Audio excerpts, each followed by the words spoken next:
ndoto usiku, na imekuja kama imekuja ina symbolic way. Pengine umeota na wanyama, umeota na simba, umeota na nyoka, umeota na gari.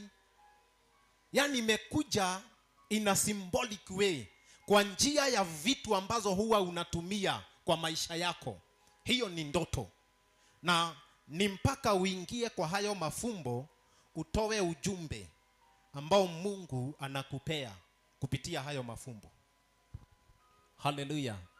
Sasa wakati unapoona unapitia kwa miiba, wakati unapoona uko kwa shamba na limejaa miiba, ni kusema ya kwamba katikati yako ama kwa maisha yako kuna mambo mengi sana yatakayokuwa kama miiba, yatakayodunga moyo wako na